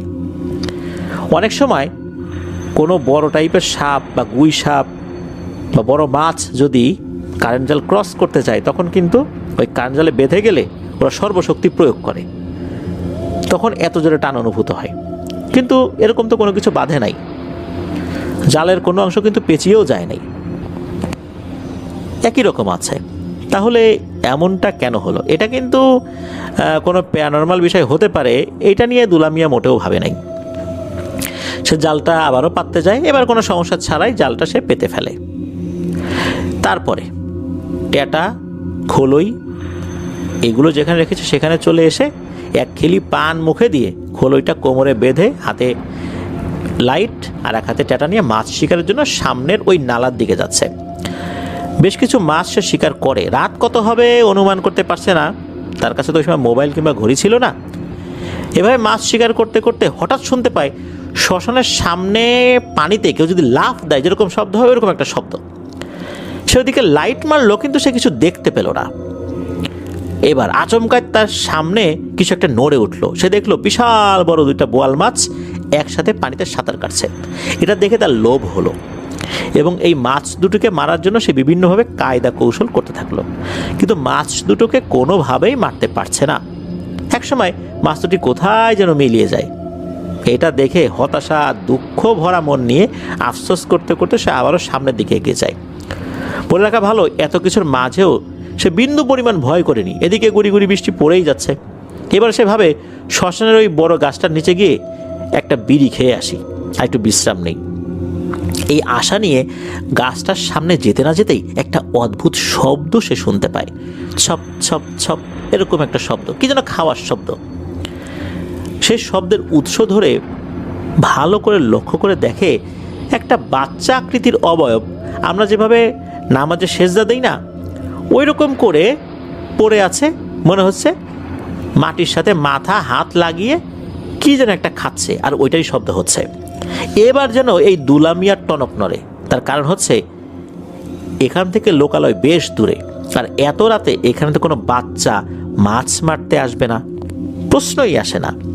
সে মনে মনে চিন্তা করে এমনও তো হতে পারে এই লোকটা প্রাপ্তবয়স্কের কোনো বেটে মানুষ। এসব নানা কিছু সে ভেবেই যাচ্ছে, এদিকে সেই অবয়বটা তার মতো কিন্তু ছপ ছপ করে খেয়েই যাচ্ছে। এবার দুলামিয়া ওই অবয়বটার দিকে লাইট ধরেছেন। যেই না লাইট ধরেছেন সাথে সাথে ওই অবয়বটা ঘুরে তার দিকে তাকিয়ে এমন বিশ্রীভাবে একটা হাসি দেয় আর বাজখাই কণ্ঠে বলে উঠল, কিরে তো এই মাছগুলোকে আমাকে দেওয়ার জন্য এখানে আসছিস? এই বলে সে পুরো বডিটাকে মুচড়িয়ে দুলামিয়ার দিকে ঘুরায় নেয়। আর গুইসাপ যেভাবে হেঁটে হেঁটে এগিয়ে আসে ওই রকম করে সরীসৃপ প্রাণীর মতো করে সে দুলামিয়ার দিকে এগিয়ে শুধু আসে না, দুলামিয়ার উপর ঝাঁপিয়েও পড়ে। মূলত দুলামিয়ার যেই খালইটা ছিল কোমরে, ওই খালইয়ের উপর ঝাঁপিয়ে পড়েছিল। এইটা দেখে দুলামিয়া রেগে করেছে কি, তার হাতে যে ট্যাটা আছে না, ট্যাটা দিয়ে তাকে আঘাত করছে। সঙ্গে সঙ্গে ওই প্রাণীটা বিকট আর্তনাদ করে পাশের খালে ঝাঁপিয়ে পড়ে। ঝপাত করে শব্দও হয়। শব্দ হইল কিন্তু ওইটার উঠল না, পানির নিচেই মিলিয়ে গেল। চারদিকে নীরবতা, নিস্তব্ধতা। তাড়াহুড়ো করে দুলামিয়া তার ট্যাটার লাইট নিয়ে দৌড় দেবেন, এমন সময় পিছন থেকে বিশ্রী একটা হাসি ভেসে আসে আর বলে, আমাকে আঘাত করলি মূর্খ মানব, আজকে তোর মৃত্যু আমার হাতে। এইসব কথা শুনে সব ফেলে দিক বিদিক জ্ঞান শূন্য হয়ে দৌড়াতে থাকে। একটা সময় আইলে হোঁচট খেয়ে পড়ে যায়, কাদা মাখা হয়ে ওই ঈদগার মাঠের এক পাশে গিয়ে ওঠে। এদিক সেদিক তাকাতে সে লক্ষ্য করে ঈদগাহ যেই মাঠটা, এই মাঠের যেই জায়গাটাতে মেহরাব থাকে আর কি, মিনার যেটা, ওইখানে একটা সাদা পাঞ্জাবি পরা লোক মনে হচ্ছে দেখা যাচ্ছে। বেশ লম্বা একটা মানুষ, মনে হচ্ছে হাত মুখ ধুচ্ছে বা উজু করছে। দুলামিয়া ওই লোকটার দিকে এগিয়ে যায়। ওই লোকটা দুলামিয়ার দিকে তাকায় এবং তাকিয়ে বলে, খুব ভয় পেয়েছিস বুঝি, এই নে একটু পানি খা। তো তার যে অজুর পানিটা ছিল সেই অজুর পানি থেকে একটু পানি দেয়, দুলামিয়া খায়।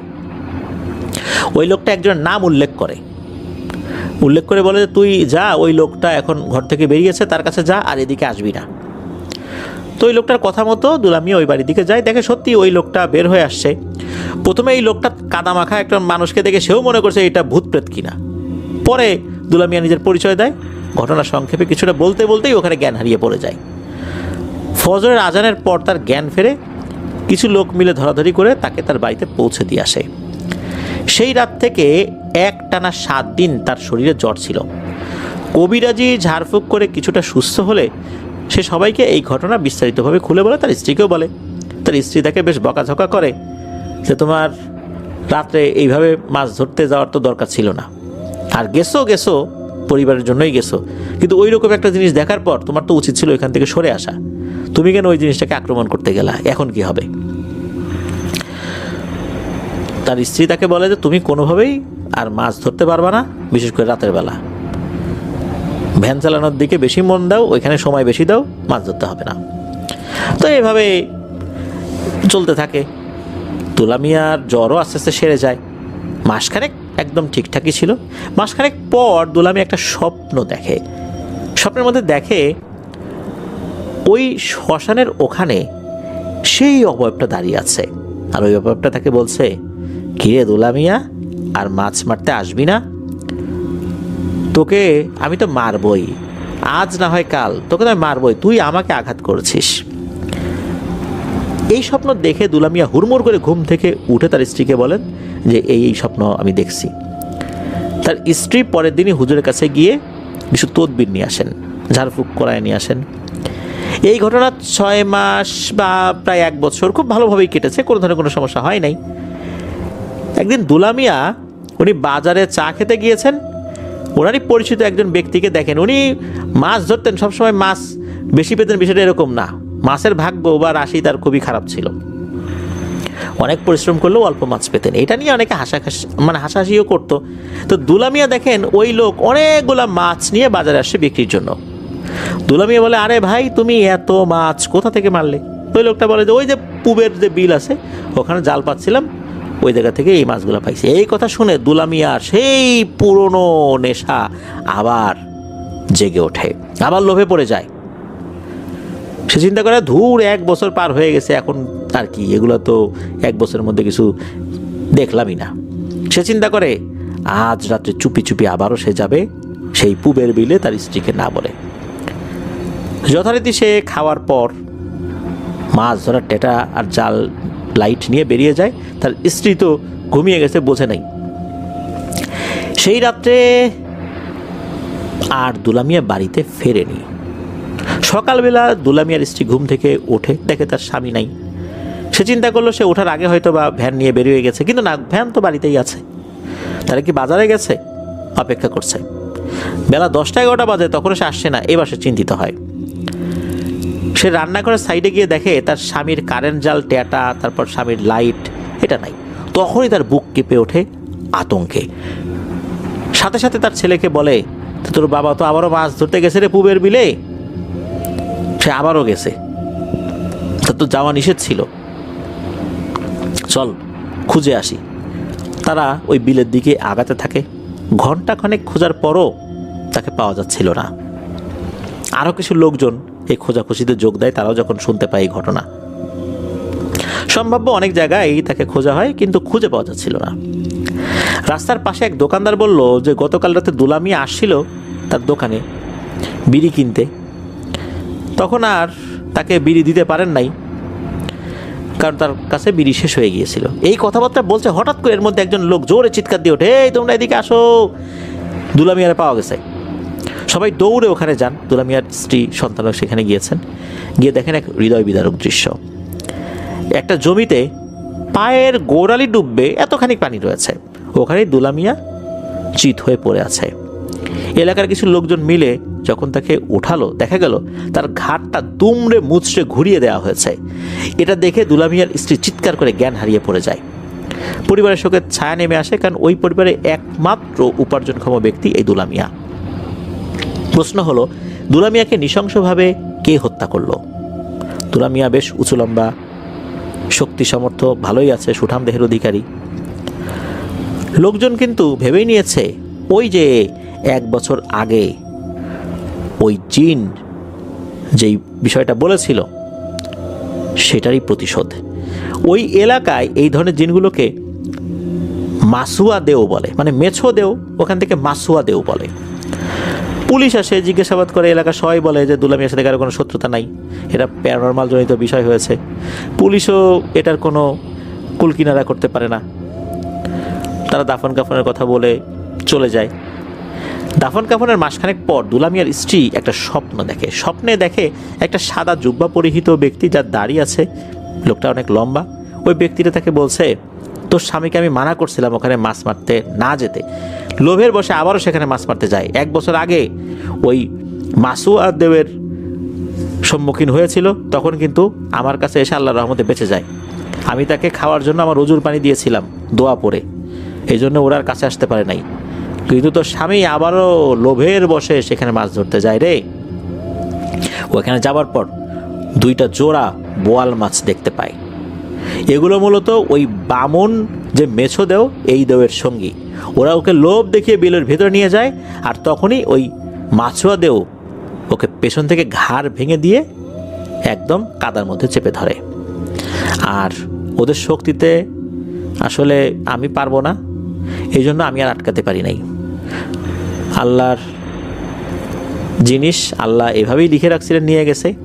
তুই তোর স্বামীর জন্য কিছু মিসকিন খাওয়াবি, আল্লাহর কাছে দোয়া কর, এটা ছাড়া আর কোনো উপায় নেই। এই স্বপ্ন দেখার পর এই দুলা মিয়ার স্ত্রী সবাইকে এই বিষয়টা খুলে বলেছিলেন। সেই জিনের কথা মতো কিছু মিসকিনকে খাইয়ে দেওয়া হয়। এই ঘটনার মাত্র 7 মাস পরেই দুলা মিয়ার স্ত্রী দুলা মিয়ার শোকে স্বাভাবিকভাবেই মারা যান। এটি ছিল ঘটনা।